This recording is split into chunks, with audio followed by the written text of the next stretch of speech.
Cette journée du 8 septembre 2022 est tristement historique, la reine Elisabeth II est morte, après 70 ans de règne. Tandis que Buckingham et la famille royale suivent les différentes étapes du très détaillé protocole prévu pour ces circonstances, l'ordre de succession au trône est mis à jour, le prince Charles, prince de Galles et fils aîné de la défunte souveraine, devient roi. Le prince Charles n'est pas le seul à changer de statut suite au décès d'Élisabeth II, son fils le prince William, duc de Cambridge, devient automatiquement prince de Galles et héritier au trône à son tour. Viennent ensuite ses trois enfants, nés de son mariage avec Kate Middleton, le prince George, la princesse Charlotte et le prince Louis de Cambridge. Cet ordre, avec Charlotte conservant sa place devant son frère Louis, a été établi ainsi en 2013 grâce à l'acte de succession à la couronne qui a mis fin à la règle de primogéniture masculine pour les enfants nés après 2011. A noter qu'un titre royal bien connu refait surface et revient de droit à Kate Middleton, celui de princesse de Galles, que portait son iconique belle-mère Lady Diana.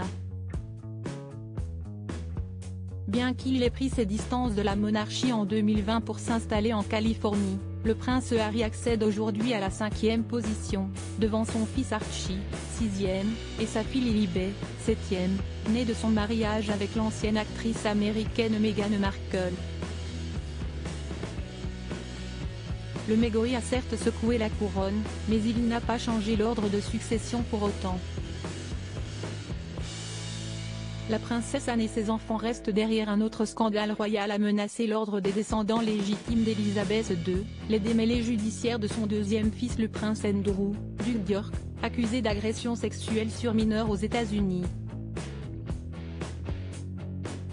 Heureusement, les filles de celui-ci, nées de son mariage passé avec Sarah Ferguson, les princesses Béatrice, 9e, et Eugénie, 11e, ont assuré l'avenir des York en donnant naissance à leurs premiers enfants en 2021, Sienna, 10e, et Auguste, 12e.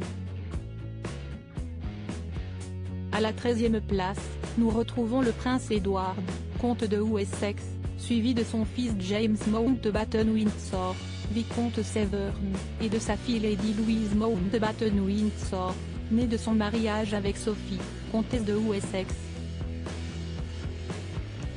La princesse Anne, restée derrière ses frères Andrew et Edward car elle n'était pas concernée par la fin de la règle sur la primogéniture masculine, vient compléter l'ordre de succession avec ses enfants et petits-enfants, Peter Phillips, 17e, et ses filles Savannah et Isla, nées de son mariage passé avec Autumn Kelly, puis Zara Tindall, 20e, et ses trois enfants, Mia, Lena et Lucas, qu'elle partage avec son mari Mike Tindall.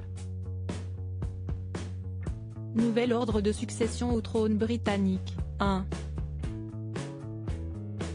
Le prince William, prince de Galles 2.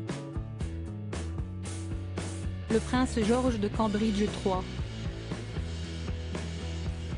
La princesse Charlotte de Cambridge 4. Le prince Louis de Cambridge 5. Le prince Harry, duc de Sussex 6. Archie Mountbatten-Windsor 7. Lilibet Mountbatten-Windsor 8. Le prince Andrew, duc d'York 9. La princesse Béatrice d'York 10. Sienna Mapelli Mosey 11. La princesse Eugénie d'York 12. Auguste Brooks Bank 13. Le prince Edward, comte de Wessex 14. James Mountbatten-Windsor, vicomte Severn 15. Lady Louise Mountbatten-Windsor 16. La princesse Anne 17. Peter Phillips 18. Savannah Phillips 19. Isla Phillips 20. Zara Tindall 21. Mia Tindall 22. Lena Tindall 23. Lucas Tindall.